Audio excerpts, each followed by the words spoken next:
Hello friends, அஸ்ஸலாமு அலைக்கும். Welcome to taste of Trichy. எல்லோரும் நல்லா இருக்கீங்களா? இன்றைக்கி இன்ஸ்டண்ட்டாக ஒரு 15 நிமிஷத்தில் ஈஸியாக ரவை அப்பம் எப்படி பண்ணலான்னு பார்க்கலாம். அப்படியே ஆயிலில் ஊற்றுனோடனே நல்லா புஷ்ஷுன்னு பஞ்சு மாதிரி மெதுன்னு ரொம்ப சாஃப்டாக சாப்பிட ரொம்ப டேஸ்ட்டாக இருக்கும். டீ கடையில் செய்கிற மாதிரியே அப்பம் வீட்டிலையே இன்ஸ்டண்ட்டாக செஞ்சிடலாம். எப்படி செய்யலாம்னு பார்க்கலாம்.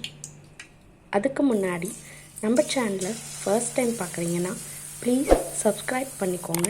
கூடவே பக்கத்தில் இருக்கிற பெல் பட்டனையும் கிளிக் பண்ணிக்கோங்க. இப்போ ஒரு மிக்சிங் பவுல் எடுத்துக்கோங்க. அதில் 1/2 கப் கோதுமை மாவு ஆட் பண்ணிக்கோங்க. 1/2 கப் மைதா மாவு ஆட் பண்ணிக்கோங்க.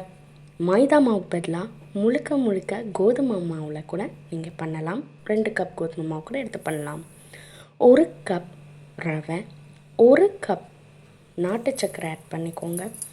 இந்த சர்க்கரை அளவு கரெக்டான அளவில் இருக்கும்.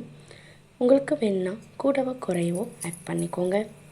கொஞ்சமாக பேக்கிங் சோடா உப்பு, 1/4 டீஸ்பூன் ஏலக்காய் தூள் எல்லாத்தையும் சேர்த்து நல்ல ஒரு மிக்ஸ் கொடுங்க. இப்போது 1 கப் பால் ஆட் பண்ணி சும்மா ரஃப்பாக ஒரு தடவை மிக்ஸ் பண்ணிக்கோங்க.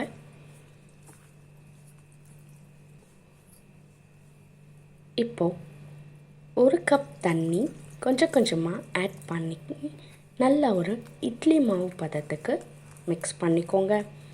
1 கப் தண்ணியோட இன்னும் ஒரு 1/4 கப்போ 1/2 கப்போ கூட தேவைப்படலாம். நம்ம யூஸ் பண்ணுற ரவையை பொறுத்து. அதனால் தண்ணி அளவை பார்த்து ஆட் பண்ணிக்கோங்க. மாவோட பதம் இட்லி மாவு பதத்துக்கு இருக்கிற மாதிரி கரெக்டான கன்சிஸ்டன்சியில் மிக்ஸ் பண்ணிக்கோங்க. இதே மாதிரி ஃபோர்ஸாக நல்லா ஒரு பீட் கொடுங்க.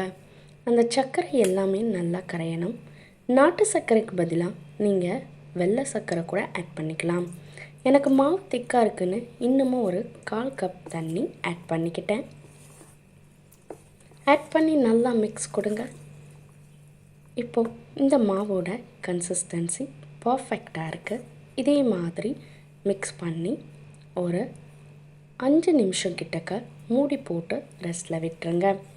5 நிமிஷத்துக்கு அப்புறம் ரவை எல்லாம் நல்லா ஊறி நம்ம மாவு பர்ஃபெக்டாக அப்பம் சுடுறதுக்கு ரெடி ஆகிருக்கு.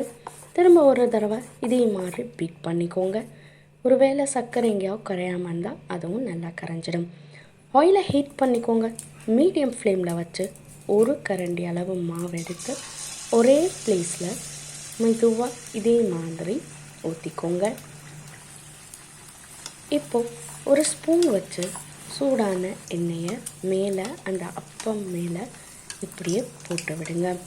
இப்போது உங்களுக்கே பார்த்தா தெரியும் நம்ம அப்பம் எப்படி சாஃப்டாக உப்பி வந்திருக்குன்னு. 2 சைடும் நல்ல ஒரு கோல்டன் ப்ரௌன் கலர் ஆகிற அளவுக்கு மீடியம் ஃப்ளேம்லேயே வச்சு குக் பண்ணி விடுங்க. பாருங்கள், நல்ல கலர்ஃபுல்லாக சூப்பராக வந்திருக்கு நம்ம அப்பம். 2வது பேட்சும் நான் போட்டு காமிக்கிறேன். ஆயிலை மேலே ஊற்றுனோடனே எப்படி புஷ்ஷுன்னு உப்பி வருது பாருங்கள். 10 நிமிஷத்தில் வீட்டில் இருக்கிற பொருளை வச்சு ஈஸியாக டீ கடையில் கொடுக்குற மாதிரியே அப்பம் வீட்டிலையே நம்ம ரெடி பண்ணிட்டோம். ஈவினிங் டைமில் காலையில் நேரத்துலனா 1 கப் டீ காஃபி கூட சூடாக சாப்பிட ரொம்பவே நல்லாயிருக்கும்.